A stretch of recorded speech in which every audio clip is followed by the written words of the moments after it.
and welcome to Our People, the podcast where we give space for Holdeman Stories. We focus on hope, healing, and inspiration. Connection, consciousness, and love are the driving motivations for this project. Remember to have grace for those who have chosen to speak out and share their experience. Please enjoy the story you will hear today.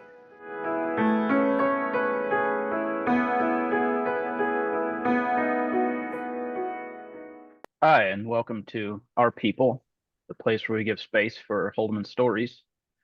I'm Waylon with Amanda, and today we're talking to Ray. Would you go ahead and introduce yourself? Yeah, so my name's Ray. I currently live in a little town in Muskogee, Oklahoma. I was born up in a small congregation up in northern Alberta called Crooked Creek. And when I was 4 years old, we moved back to Kansas.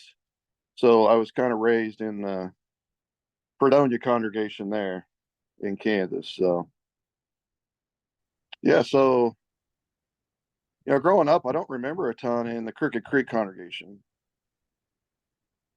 Like I said, I was pretty young when we moved back away from there and got introduced into the Fredonia congregation. My mom was from Halstead, I believe. My dad he joined from outside of the church. He was just the North boy from the Fredonia congregation, I guess. I guess there was a couple of them that ended up joining, and then two of them actually had left as well. But my dad stayed and married my mom, of course. But yeah, so growing up in the Mennonite church was it had its good points, right? Like there was a great sense of community um, if you fit into the community. We came from a poorer background, and we struggled to fit in a lot. Like we hunted and fished a lot for food. That's how we filled our freezers up. Every fall we'd go out hunting for deer, and that's not something a lot of other church members would do. And we were kind of the redneck family of the congregation, and it would even in school, I just struggled fitting in. I remember, I think I was in seventh grade, and I don't even know the conversation that happened. I think we were sitting having lunch, and one of the girls from I think eighth grade, had reached across the table and just like ripped the buttons off of my shirt. Like I don't even know why. Like it was just because I don't know why, but those were some of the interactions I remember as a young person, right? Like having hand me down clothes and just not being part of that group. And so then, we were still, I mean, obviously we went to church every Sunday, and that's the things that happen, right? Like you went to church, you went to Wednesday evening meetings if you could. And so I injured myself when I was 10 years old with a shotgun. Uh, and, it's kind of been part of my identity growing up as well. That's a, that's a different story, I guess. But, and then at 12 years old, we'd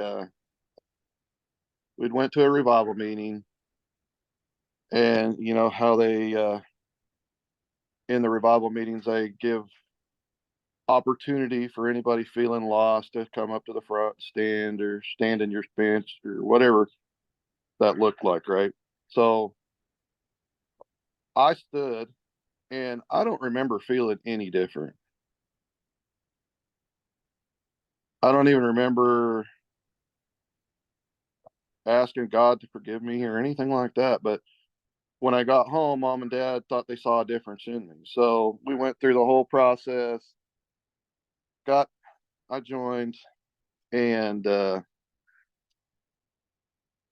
was just that whole struggle of just never feeling like I fit. And mom even had made the comment, she's like, why do you always have to test the boundaries? Like, you're, you can't just be yourself. I'm like, well, I'm being myself. you know, so, as a youth, then, growing, it was kind of that same thing. Like, we grow up with no radio, no TV, none of that stuff. But I love listening to music. I loved going to movies. And I would do that with some of the youth boys, right? Like, and they would get feeling guilty and go repent to the staff, and then I would get called into a staff meeting. This was just time after time after time. And those staff meetings, they're not the most fun for a young person. A lot of times it's not just a one-on-one, it's a one on three or four. So they try to get you to repent. And, as I was reading the Bible, I just never understood why I couldn't just repent to God if I felt like I had sinned. Why I had to repent to the whole church, or why did the whole church have to know everything I was doing? Like, why couldn't that just be between me and God? And I just never understood that. And, even as even in Sunday school, I love deep conversations about life and what people are going through and how they're dealing with shit. And I would try to bring that up. Like, we would have these superficial conversations in Sunday school, like how things should be all the time. And I remember specifically one time asking a brother, like, okay, so that's how it should be, but how is it really? Like, how are we dealing with all this, dealing with life? And man, you could have heard a pin drop in that room for like over 5 minutes. Like, and then they just went back to talking the normal superficial stuff. And yeah, I just always struggled with it. So, and let's see, at 18, I went to the boys' unit like a good Mennonite. And I was always kind of envious of my older brother because he came back from boys' unit and he'd had all these friends that he would talk to, and he still has these lifelong friends today, right? But I never made those connections when I was in the boys' unit. I don't know if I just wasn't open to the teaching or the friendships, but it was just kind of that whole thing of just, again, not fitting in and not being that perfect Mennonite. And I don't mean to say any of this to bash on the Mennonite church either. This was just my experience, right? I think there's wonderful, great people in there, and obviously I still have family in there. And luckily, when I got, so I'll jump after boys unit, or sorry, the boys class. I did go to a boys unit. We were in North Carolina for a while, and then we went to Belize, which was really cool. Um, Helping rebuild after a hurricane at both places, but Belize was a place that really captured my captured my heart there. It was just it was a lower income place, and man, we were building these wooden huts out in the middle of nowhere for these really poor families. We got to, got to see some of the what a third world country really was like, and um, yeah, it was just really powerful to get that introduced into my life. Um, but then it was shortly after I got back. I was in the unit for about a year, and it wasn't long after I got back. I'm like, man, I just can't do this. I got caught, got caught. Not really, but I had went to Canada to visit some of my family up there, and I think it was for a wedding even, and got drinking with some of my cousins up there. I didn't get drunk, but I told the staff I did, and got expelled for drinking. So that was my first time I got expelled. Then I was expelled for what was I 19? I think when I got expelled, and I would have been yeah. So I got married outside of the church. We had one child, and then got back. Well, I moved. We moved up to back up to Crooked Creek when I was. It must have been 23. My youngest was like one. If I might have the dates wrong, but um, we moved back up to Crooked Creek. I had an opportunity to go work for my brother-in-law up there, and got into did construction for a while. And my wife liked the community, liked the people in the Mennonite church, and she felt like she wanted to join the Mennonite church up there. So we got into talks with the staff, and she ended up getting baptized in the Mennonite church, and I got reaccepted. And it was still just a whole bunch of the same, right? Just not fitting. I I was still having occasional beer, and unbeknownst to me, my wife got into alcohol really heavy, and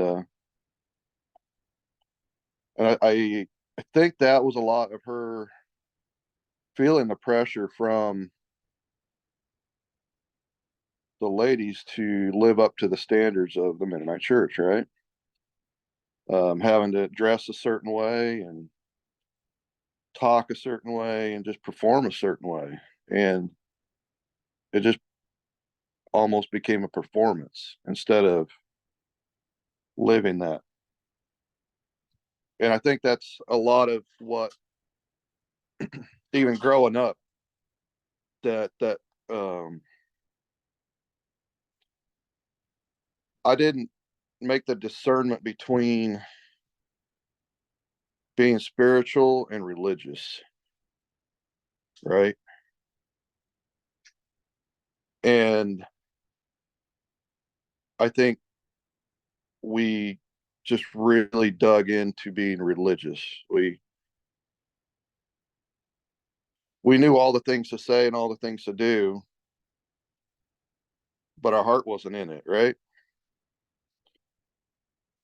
Because that's what the Mennonite church to me is, and it's not that way for everybody, but to me it was a bunch of rules that I had to follow. And if you followed those rules, you were fine. But you step outside those boundaries, and then you were called into the staff meetings and all the things, right? And I even had in Crooked Creek, I even had one staff member. So this is going to turn a little bit more um, about some of the teachings, I guess. Like I had one staff member specifically asked me about my sex life as a married man, and I was like, okay, where's this going, right? And I was like, well, it's fine, I think. And he was like, well, do you guys have like oral sex? And like, that's none of your business. And he's like, well, that's a sin because that's pleasure, and sex is only supposed to be like for procreation. And I'm like, well, I don't know about that. I don't, So those are some of the conversations I remember, and even growing up, I guess, so they limit education to just eighth or ninth grade wherever you live at. And man, sex isn't talked about, right? I mean, I don't know if you guys had anything, but I don't remember ever talking about sex growing up. So where do you learn sex from? And that's porn. And how unrealistic of a standard is that to go into a relationship with, right? Yeah. Um, so I think, you know, and even in Crooked Creek, I know there was like instances of abuse and stuff in the Mennonite church. Like one of my cousins was abused, and I know of multiple others, and a lot of that just got swept under the rug. It just dealt with internally. And I just hate that for those people. There's no closure and no yeah.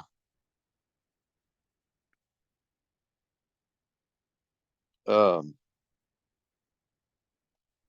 but I think just that limited education, it lets things like that happen because there is no real outside knowledge of what a healthy relationship looks like, or there's no education, there's no, and it makes me wonder too, like how many gifts in that church are just being squandered because they don't let people follow what they want to do for their life purpose, right? um but that's neither here nor there. It's just a thought I had, like how much of this stuff is really just limiting what people are capable of. I know, like even me now, like looking back, I know it's looking back, but like all the things I could have done, right? So, and it leaves me feeling very confused even today, like what my path is supposed to be look like. So, yeah, so back to my living there in Crooked Creek, so um I'd worked for my brother-in-law for a while, and things kind of ended there. I don't really remember how they ended, but I ended up going to uh, starting as a heavy duty mechanic at a shop not too far from there, and started an apprenticeship as a heavy duty mechanic. And so I started going to school. It was like 2 months out of a year. So you'd work for 10 months and then go to school for two, and, get that real life experience. And so I grew up working on tractors and all that crap anyway. So I kind of grew up with a farming background and running livestock and all the things. But so I started doing heavy duty mechanic, and yeah, I was gone for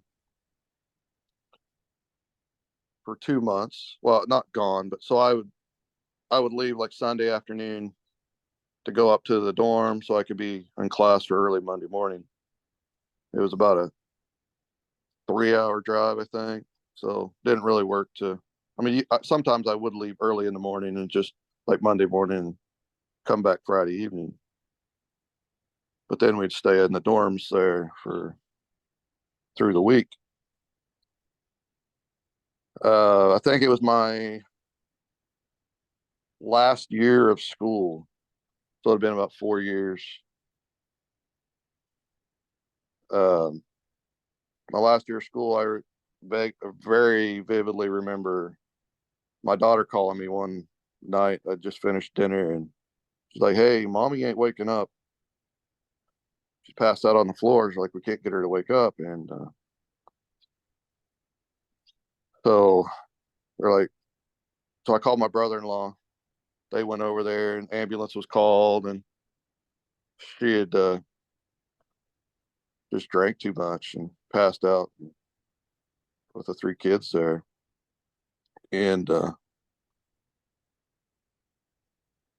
that was pretty much the beginning of the end for our relationship, right? She went into rehab. Um, I guess multiple times, or I know of at least one time. She actually left at one point, came back to the Kansas, and just out of the blue, right? Um, just dropped the kids off at my sister's and brother-in-law's house, and took a plane and left without even saying a word to me. And yeah, it was a pretty trying time there. Um, so we had tried therapy, we had tried mediation, we had tried, getting together with our staff and trying to work things out. And they just, and luckily the staff was pretty lenient. Like they let us both stay in the church through all this crap we were going through. But the minute I decided to file for divorce, we both got expelled. And I was expelled for putting away my wife, and she was expelled for drunkenness and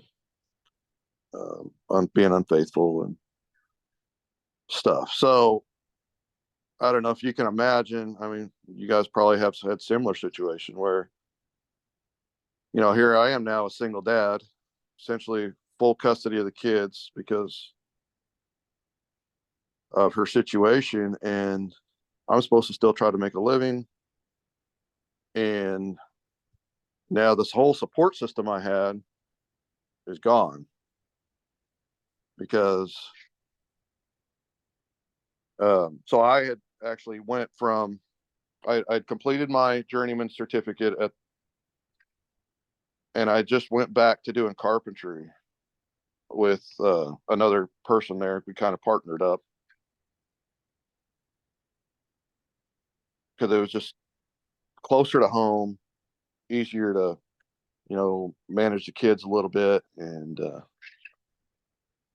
yeah, so we kind of partnered up a little bit there. And as soon as I got expelled, man, that partnership ended. And I'm like, well, now I'm out of a job essentially, and got no support system. And like, what the fuck, right? Luckily, my brother-in-law and sister, they watched the kids up to a point. We did have a babysitter that we used some, but like there was, other than that, I had one other person, one other family. Well, I take that back. There was two families. That one of them was the family I was renting the land from, where I had the trailer house where we lived, and one of the other family was their son. And so I had like three families around me that, sometimes they would bring me dinners or whatever just to kind of help out. But yeah, going through a divorce and then just like having your legs cut out from under you at the same time was like, you going through that, you're like, how can this even be real? Like, this was supposed to be a place of love and acceptance, and I'm not feeling any of that. So they tried to get me to take her back and rejoin, and all the pressure. Well, they're like, oh well, we're here if you come back, and I'm like, well, I ain't coming back, not after feeling like I just had my legs cut out from under me, right? And yeah, just going through that, and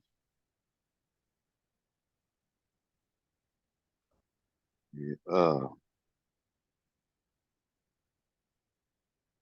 talk about the lows of the lows, right? Like, I I didn't know if I could do it, didn't know if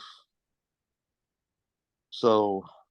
I started probably drinking heavier and turning back into porn and just going down a wrong path, right? Um,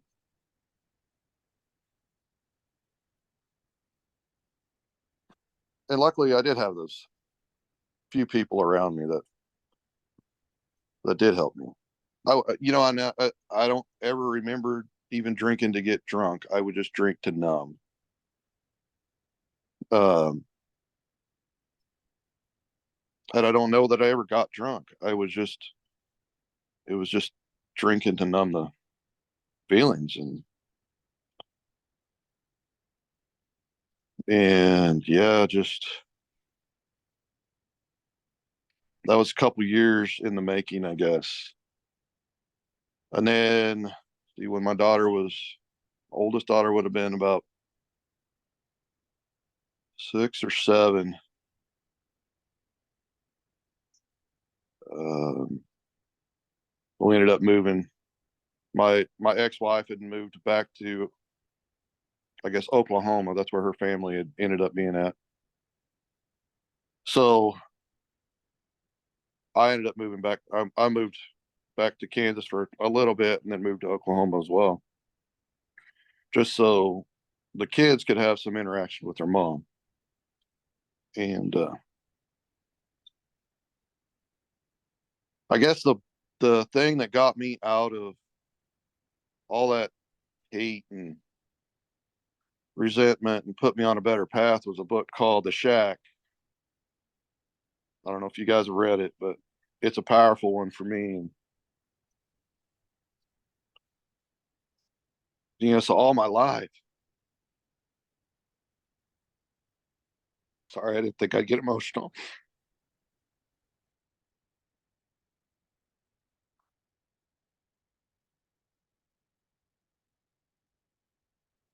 Yeah, so all my life, I'd seen God as kind of this brutish dude that was ready to just smack me down every time I screwed up.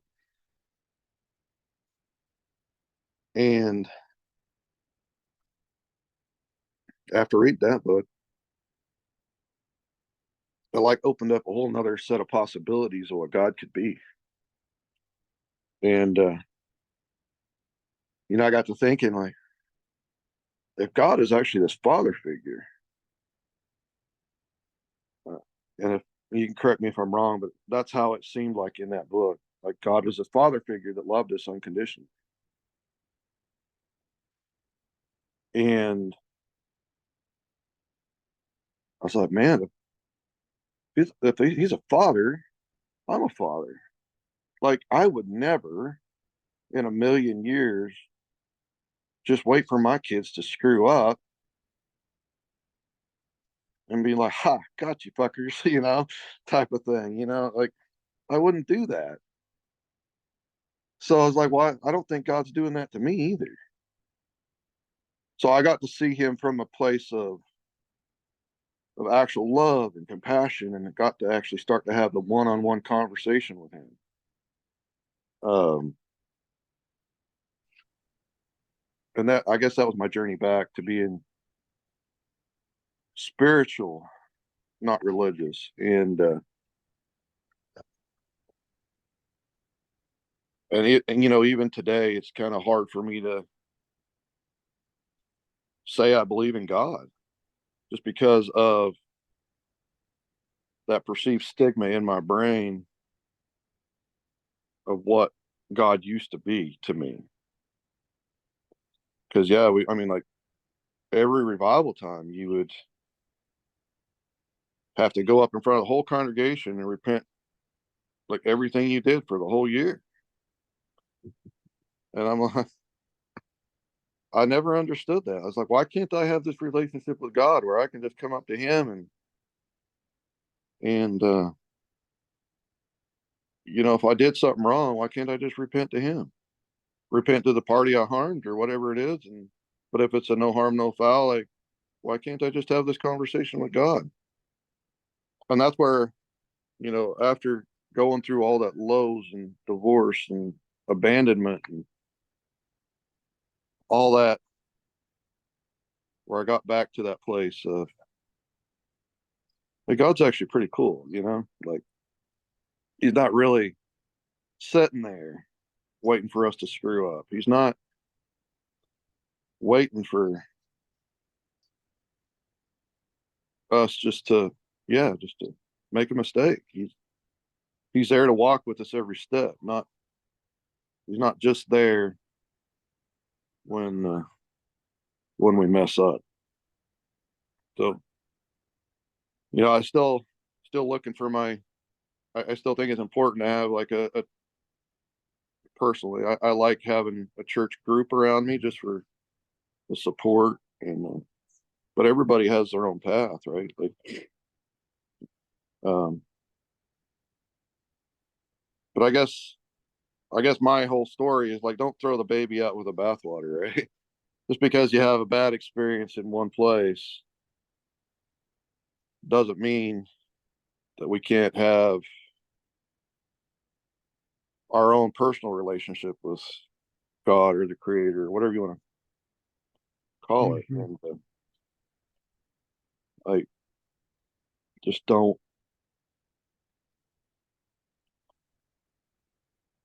Like, I still believe 100% that there's some great people in that church and have a heart for them. Um, yeah, just I guess anybody that's listening, yeah, just don't throw the baby out with the bathwater. Like, don't don't let your heart get filled up with hate and unforgiveness, and because there's more to life than all that. And yeah, that's kind of my story. I'm remarried now, happily. Life's just, I like I'm kind of in between jobs, and I don't know where my next step is going to be. Maybe I'll get back into healthcare. Maybe something else even better. I love helping people. I have a heart for people. I have a heart for especially men that have kind of went through some of the same crap I have. Um, Love helping people, just trying to walk through their shit and not afraid to get down there and get dirty with people. So maybe something else will open up that way, but who knows? Um, I'm excited for what life has to hold for sure. It's a grand adventure. If we stay in the moment, don't look too far ahead, don't look back, because all that shit is just that. It's like in the past. It's just stay in the moment and be present. If I had anything to say, yeah, it's just live in the Yeah. moment and be present. I don't know if you guys have anything you want to ask me or clarify or yeah. I was just curious. You said when you moved back up to Crooked Creek, you said it was for a brother-in-law. Was that like a sister's husband, or was that your Yeah. wife's No, it brother? was a Okay. sister's husband. Okay. Yeah, so I've got family up there.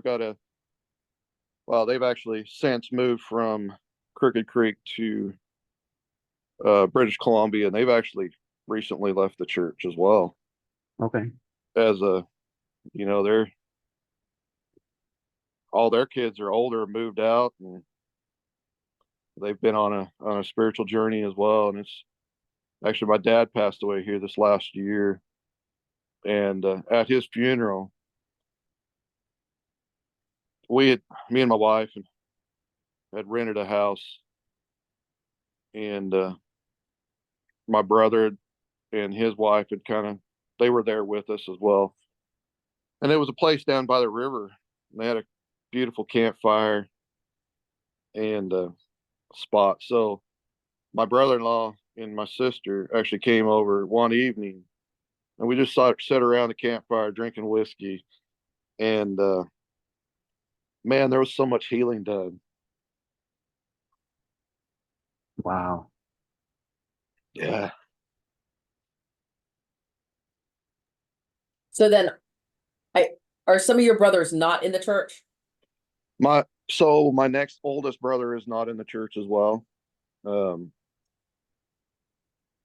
then all the rest of my family, other than my oldest sister now, who just left. So The one in Canada? yeah. Yeah, so it's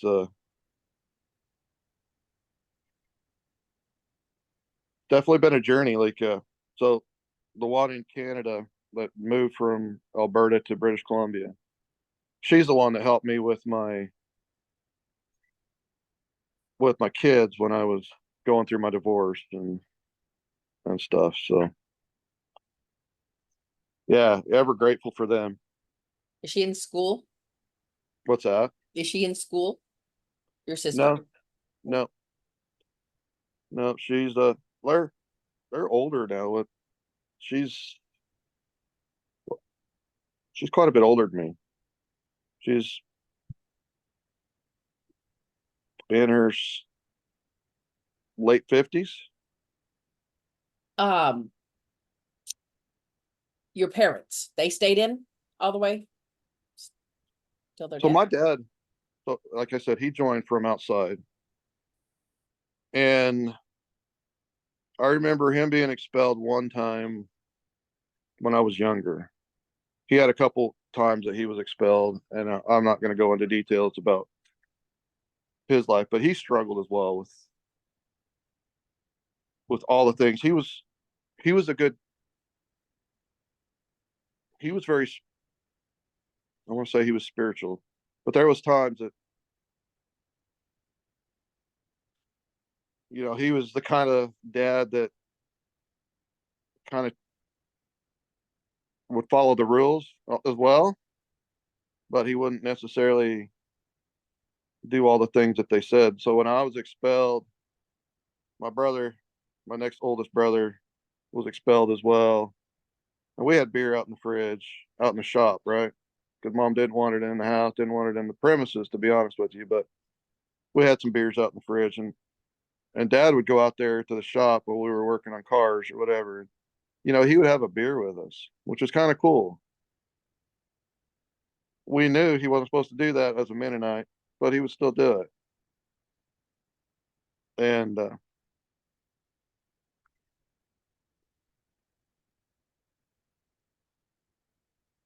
yeah, yeah, it's kind of cool to be able to connect with dad like that.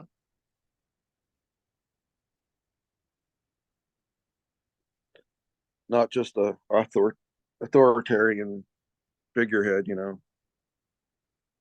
And I struggled with like him and my mom's relationship,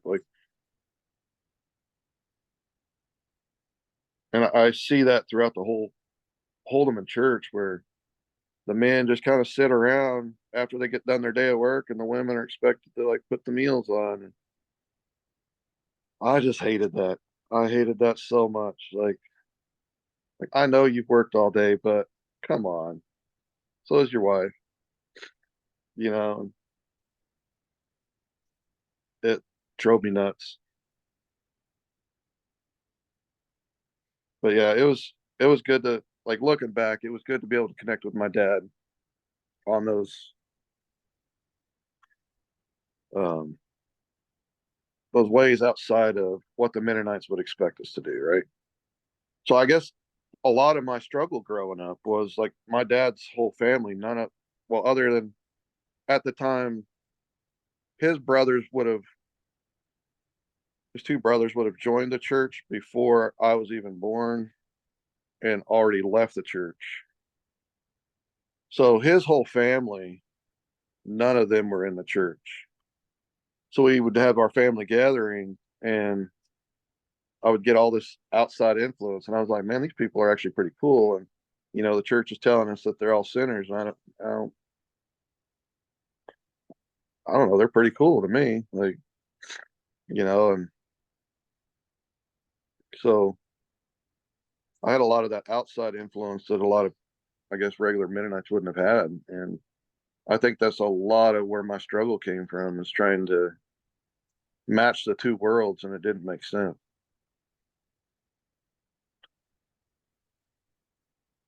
I had, I had some real cool aunts and stuff that we go to their house and we get to watch TV, and, they play card games, and we would, if you would listen to the Mennonites, that would have been a sin, playing cards, especially with like face cards. Yeah, it was just trying to match the two worlds, and it just never. I was always drawn more to that outside influence than I was to, because they were real, right? They were actually people that you could have conversations with about anything. They didn't care. You ask a question, they'd tell you. They weren't pretentious. They were just who they were. And I just love that. I've They noticed a didn't bit of a. Go ahead. they didn't have to put on a facade. They didn't have to, they could be who they authentically were and show up authentically as themselves, which is so beautiful. No, even in all its ugliness. Right. Right. And I know, like, there was times that my aunts one time got into this fight where they weren't talking, and this was on my dad's side, and I remember as a young, I was probably, I don't even know if I was in the church yet. I might have been, but we had a family together, and they were over, and they were just kind of having this silent treatment between them, and I was like, I specifically remember going up to and be like, y'all just need to get over your crap. Like, you're better than this. It's not who you are. And they're like, you know what? You're right. And so that's how I remember dealing with stuff, right? Is just on the nose, deal with it, and get over it. And so often in the Mennonite circles, you have to go through this whole process of repenting to the church and repenting to this person and that person. And it was like, how convoluted is that? Why can't we just have a relationship where we can just be real? And I think that's what I really missed about.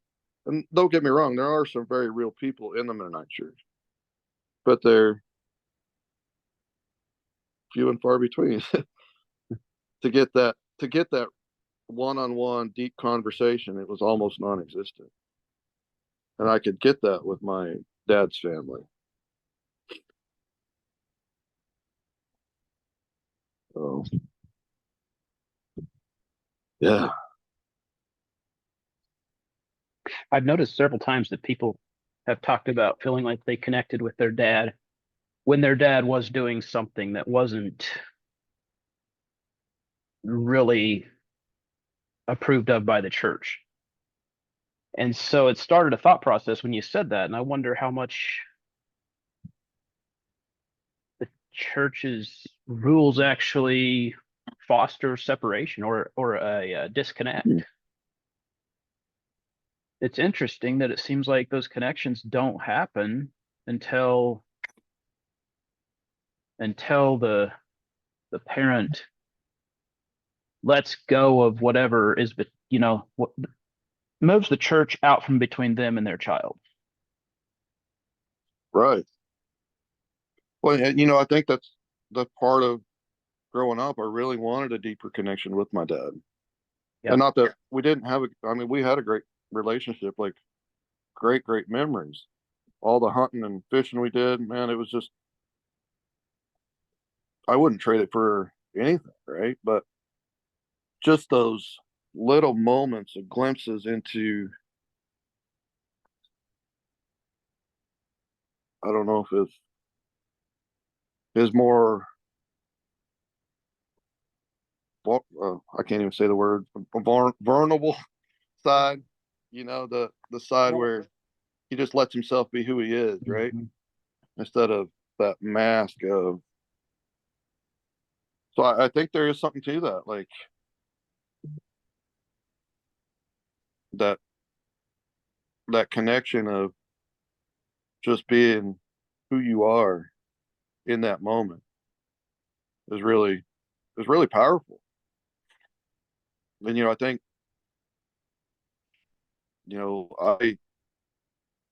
I unfortunately probably let my kids down a little bit. Like in the last, I don't know, 12, 14 years since I've kind of been more getting back to being more spiritual and I'm believing again and not going down that path of straight up alcohol and numbing all my feelings and looking for pleasure outside of the circumstances, whatever that might be, whether that's porn or whatever. I think I let a lot of that influence come in as a single dad into my kids, and I know my oldest has struggled with her relationships now, and I think if I had, I'm not beating myself up or anything because life is what it is, and she's actually doing a ton better. But I know she went through her dark time too, and I can see my dark times leading to her dark times, right? I think I let a lot of that influence come in and affect my relationship with my kids. So I'm trying to do a lot better with that, but um, it's definitely a journey and a lot of trauma that comes with it and trying to heal. And I think I don't think the Mennonites realize how traumatic that is when they say they're shunning out of love and there's really no love to be seen, right? Like that's essentially a knife in your back. Mm-hmm. Well, that's interesting because on that topic about shutting out of love, I have told the story before, I'm sure, but my in-laws, they were good shunners. We nearly sat in the other room just about that kind of thing, Well, one year they had Greg Dick here for revivals, and someone asked him to speak on avoidance. So he said, okay, have a song while I gather my thoughts. And so he comes back and he's like, he said, he gets up to speak, I guess. And this is the story being told to me, okay? Because obviously I was not there, it was a members meeting. But my father-in-law told us this story when he then said, okay, so I guess Greg Dick had said that, look, it just has to be a gentle reminder Simple as if you guys are planning a birthday party, saying, hey, let's go out to eat. That way you don't have to decide where you're going, whose house you're going to, how you're sitting, all of that stuff, how it's going to be handled. He says that is as much as it needs to be. And if you cannot hold the avoidance in love, you do not hold the avoidance at all, because you are doing way more damage. And okay. So my father-in-law said, so I've got to think, he says, I've been thinking about that. He says, and I realized I have never held the avoidance in love. It's always been, at a, I don't know, because legalism. of the rule. It's because of the rule system, right? I 100% believe that, like, all the Mennonite, how I grew up, it was because of the rules, right? Like, it didn't matter. Like,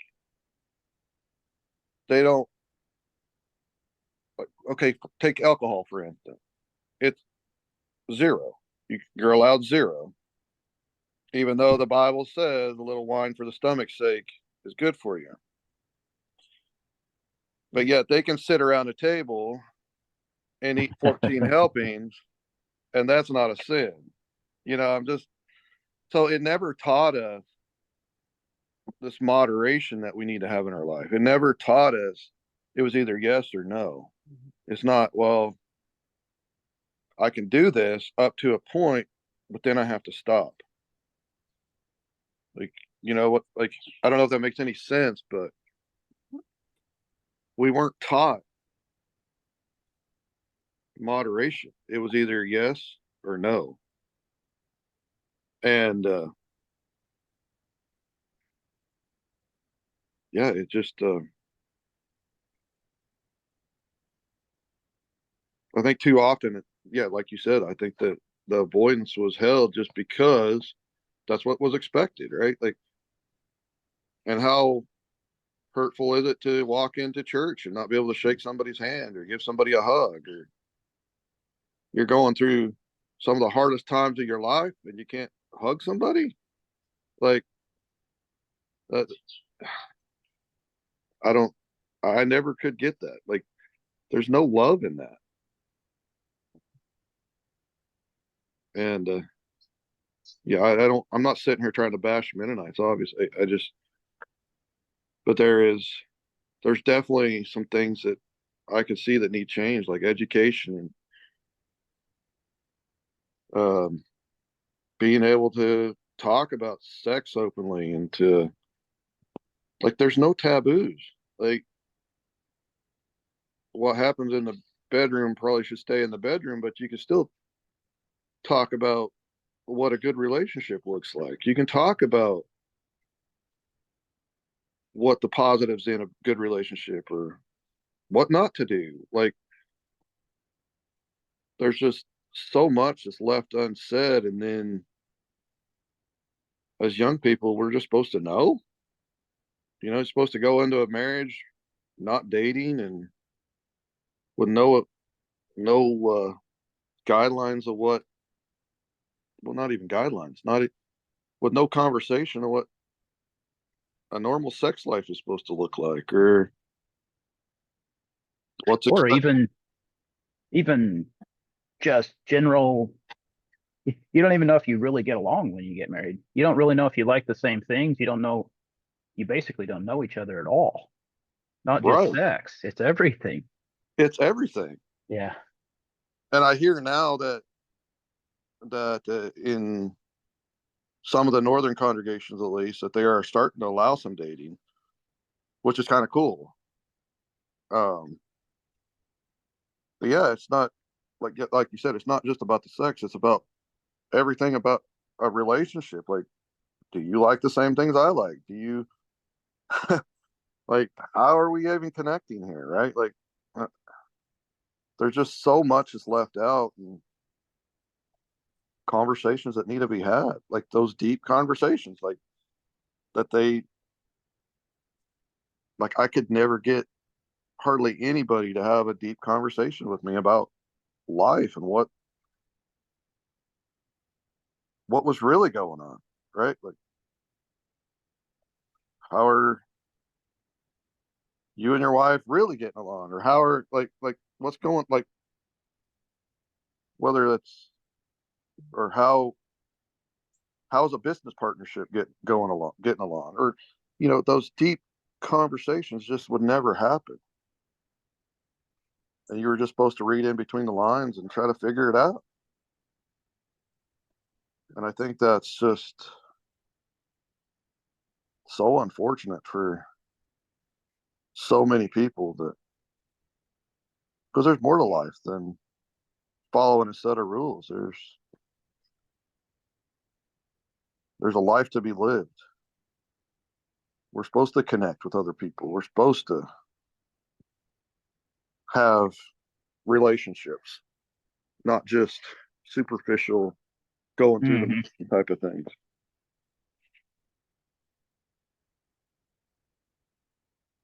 So if you could go back and tell the younger you a message, what would it be now?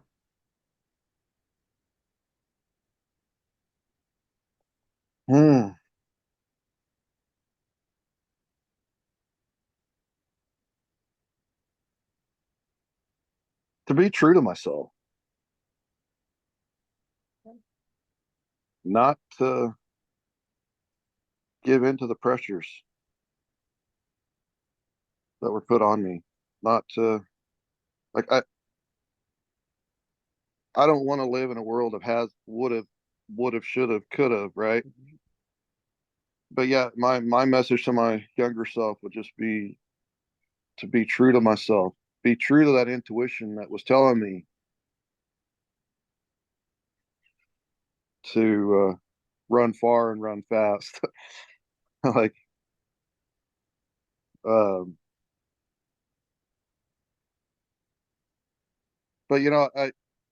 that being said, all that experience has made me to the person I am today, right?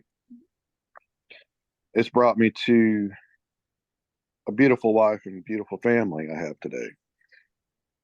So I guess that's even my message to myself today, is just be true to myself.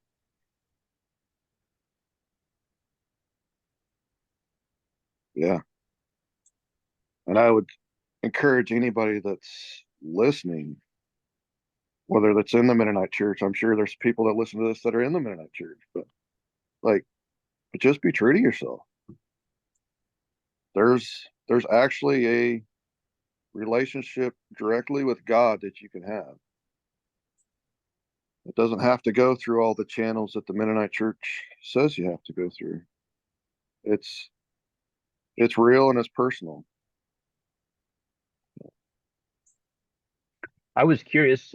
You talked about the shack. Have you read Conversations with God? Yes, I read a couple of them. Yeah. Yeah, another good book. Some Or powerful series of messages in books. there. Yeah, like it gets you thinking, right? Yep. Yeah. Okay, I'd be curious, what message would you go back and give the single dad going through a divorce that lost, pretty much the support system that had been there? What would you go back? What message would you give him?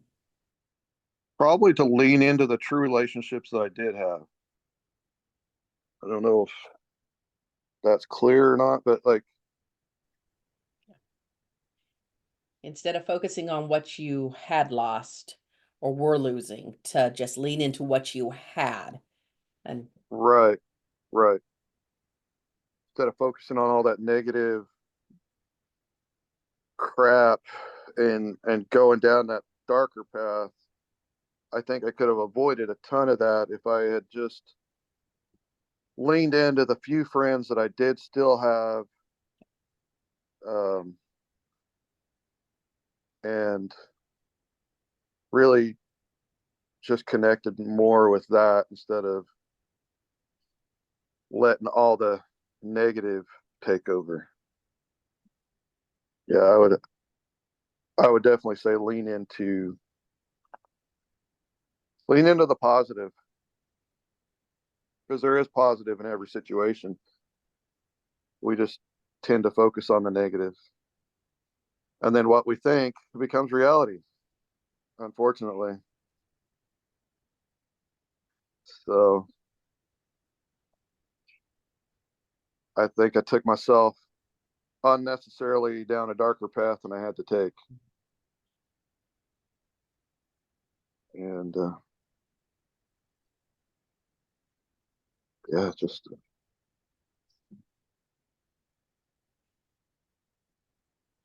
yeah, lean into the positive. My wife would probably tell me that I'm too positive most of the time. So I have learned that lesson. I try not to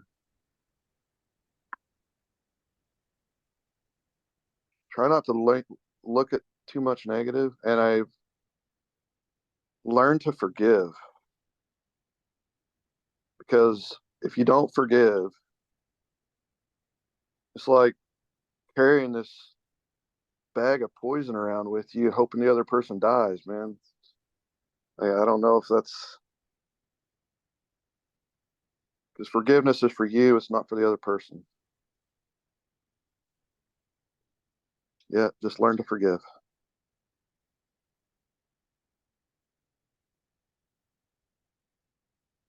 I held on to a lot of that crap way too long. And that too led me down that darker path, because, I was holding on to the resentments and the what ifs and the why me and all that stuff. And it, just not necessary. We can love. Yep. Well, I've really appreciated you telling your story. Found it very interesting. Thank you. I was curious because, I don't have some of the traumatic stuff that a lot of other people have went through, like the abuse and the horrible, horrifying things that can happen. Yeah. And that has happened. That's been covered up. And so I kind of hesitated to even tell my story, but I think there's also a brighter side that needs to be told of the love and the forgiveness that can happen, and the positivity. Like, they're not all bad people. They're good people, and I think a lot of them have just been raised in that, and they don't know much better. They don't know anything different, especially if it's from a long lineage of Mennonite after Mennonite after Mennonite. That's all they know, And I can remember going to youth meetings, and they'd be talking about, their excursion to the mall, right? And oh my God, this person had purple hair and this person had a tattoo, and you wouldn't believe. I was like, you guys, there's nothing wrong with those people. They're just people. Yeah, I can vividly remember thinking that. I'm like, and I just never understood. And even my dad, he got caught up in some of that stuff, right? Like where you can't be saved if you're not part of this church, and I just never believed it. And as the Bible says, other sheep you have which are not of this fold. Yeah. Even if it is the one true church, which I don't really believe that, but like, there's so many other people that are living their best life. They're living what they believe. And you're going to tell me that they can't be saved? Like, no, that's not reality. There's love and there's peace and forgiveness for everybody. So that was, I guess that's my reality of just, I kind of grew up with that hope, and even though there was a lot of darkness as well, but and never fitting in, but I always just believed that there's always forgiveness, there's always hope, there's always, like, you don't have to do things the Mennonite way just to be saved. So Yeah. yeah, You guys got any other questions or want clarification on anything? I don't. No, really appreciate it. Thank you for coming on. And it's a great thing. I mean, thank God you don't have some of the traumatic things that other people have. And not everybody, we don't all have those traumatic things. They didn't all happen to us. Right. My sister faithfully listens to our podcast and she says, "Oh, we grew up vanilla. We didn't know this stuff. We didn't even know what was going on around us." Well, And so, I think that's the danger. That's one of the dangers of like having no education. You don't, and no view of the outside world beyond Mennonite, right? You don't even realize that rape or molestation or any of that horrifying crap can go on. Like growing up, I never knew. If I'm going to be honest, like, I mean, yeah, you might see something in a newspaper, but that's in a newspaper happening hundreds of miles away or whatever, right? Like it's not reality to us. not right here. Yep. It's not right here. And to realize that crap, it can happen in our own backyard. Absolutely. And there's no education about sexual abuse. There's no education about what's appropriate or inappropriate. Or so how are these kids actually supposed to know? Right? Yep. They don't know what's right, or I mean that probably feels wrong and they know it's not normal. But if a authority figure is especially if authority figure is doing it, then they're like, well, it must be acceptable. Mm. Unfortunately, I mean, that could be their reality, right? Like, there's no. I mean, like I said, we never talked about sex, or we never talked about rape, or we had no education. So it just leaves it wide open for these kind of things to happen with no repercussions. Because I don't know if it's intentionally or unintentionally, but it just leaves like that whole lack of education overall kind of keeps the population a little bit dumbed down. I don't mean to, not as a negative, but it kind of keeps them dumbed down to just kind of accept things at face value instead of digging into things and like, oh, should this really be this way? Or like we weren't encouraged to think for ourselves, right? In fact, thinking for yourselves would get you called into the staff meeting pretty quick.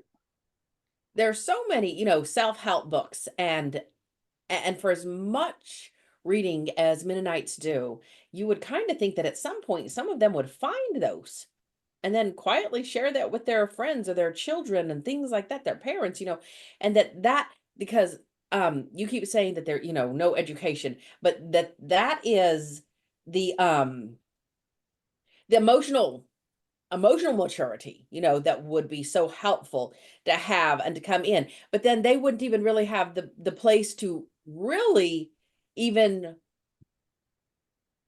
experience or try that emotional maturity out, because before long they would kind of outgrow their peers. Well, that's kind of what I think too, because like, me wanting to have those deep conversations about like what about this or what about that, what, like those people would just shut down. Even adults would just shut down and not. I don't know what to think. Right. And I'm like, well, why don't you know what to think? You're an adult here. I'm curious what's going on, and a lot of my stuff was from the curiosity side. Like, why can't we do this or why can't we do that? And nobody could give me real answers because they hadn't researched it. They had, it's just stuff they've been told all their lives. Well, I remember having to learn that for myself, and thinking for myself, and what, yeah, my life was mine. What did I want to do with it? And I mean, that alone took some work to find out and to discover. So it is work, and it's not, it's not on the individual person. They shouldn't feel bad about it. This is the community they were brought up into. There's You're wonderful right. things about this community. Absolutely. Even having left it and lived my life, I bring wonderful gifts with me because of my upbringing. 100%. I 100% agree. There's just work to be done emotionally that unfortunately we did not get growing up on purpose for a reason.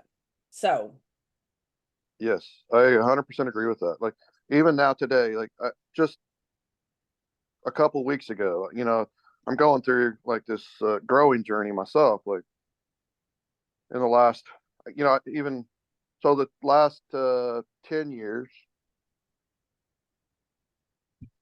I just kind of let myself go. Like I still believed and I still whatever, but in the last 2 years, really, I've started getting back into this journey of bettering myself and what do I want? What do I really want from my life? Right. Like, and that's a question I don't know that I've ever, like, when I injured myself at 10 years old, that kind of left me with this feeling of wanting to help people because of the care I received at 10 years old. And just a passionate nurse that she brought in Nintendo, like I was playing Mario and stuff in the hospital. And, I just great memories from that nurse, right? And she would take me down the hallway on my crutches and we'd go to the snack machine and she'd get me snacks and stuff. Like I couldn't be, I was 10 years old, but, mom and dad had to work and not somebody wasn't there all the time, And so it's just great memories of this nurse that just went above and beyond. And so that kind of got me wanting to get into helping people. So I thought, well, why don't I get into healthcare? Which I, look, hindsight's 2020, and I don't know that I would have spent the money and got the bachelor's degree I've got, but but that's another experience, right? yeah. But yeah, this last 2 years, it's been another journey of like, what do I really want from my life? I felt like I was just kind of going back and going through the motions again of Well, it's an we're just onion. Healing comes in layers. right. It doesn't happen all at once. Yep. And so it's coming back to like my dad's funeral has brought a lot of this stuff up as well. Like my relationship with my siblings, they're all my next oldest brother is 5 years older than me. So that kind of there was 6 of us in the family. So it kind of gives you an idea how much older my oldest sister is. She's like, I think she's what, six, don't quote me on this, but she's like 16 years older than me, I think. So like I was 5 or 6 when she got married, and anyway, um, so like, yeah, this whole thing with my dad dying, and it's brought up just a ton of stuff. Because like just the other day, they were messaging about what the tombstone should be, and everybody says they want my opinion, but when I give my opinion, that's as far as it goes. Like everybody just goes their own way, and but that's kind of the way it's been my whole life, right? As a baby of the family, like all my decisions were made for me, you know. So, and I don't mean that to be a negative thing, but it it's kind of my reality. And when on this group chat we were having, it just really stood out to me. Like, oh crap, my opinions never really mattered. And I'm like, that's a revelation alone. Like, so so my that's where I get my idea of self-worth and like not feeling worthy of thinking my opinions matter, or yeah. So that's been another layer of this onion that has to be peeled back and realize that I do matter and I do stand up for things. And So, There's a lady that I ran across just recently, has a video on toxic shame. And for me, it explained a large part of all of this. okay. Her name is Heidi Priebe. Okay. And she talks about how breaking a child's will installs toxic shame. And then from that point forwards, they either become less than human or else they develop grandiosity. And it explains a large part of my childhood and the feelings of worthlessness and all of that. I thought it was a great video. Okay. Well, check that out. On Toxic Shame. Yeah, I'll put it on that chat, on the chat we have. He sent it to me. Listen to it. He sent that video. It was fantastic. I sent to all the people that, all the people I know deal with it, but all the people that I knew would be receptive to listening to it. Right. So. No, it's definitely a thing. Like peeling back those layers, man. It's just, once you think you almost got it whipped, something else comes up, right? It's a journey, and just leaning into that journey and realizing that we are worth it. Our opinions matter, our viewpoints matter, and and I'd realized like in my current marriage, like I hadn't set up those boundaries. Like I just let things happen, right? Like it's not negative, but things could have been better, right? Like I could have stood up for myself more, or yeah. And it's not like, and that's more a reflection on me than anything, right? Like it's not, just realizing that I don't have to let everything happen to me. I can set those boundaries, and I can set, whether that's in the workplace or relationships or between me and my kids, like just setting those boundaries and expectations is healthy. It's not only, it's actually healthy. It's and needed.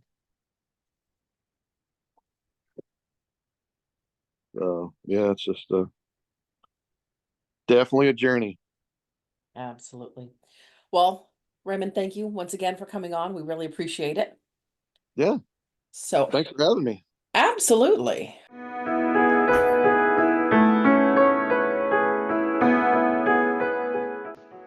Thank you for listening.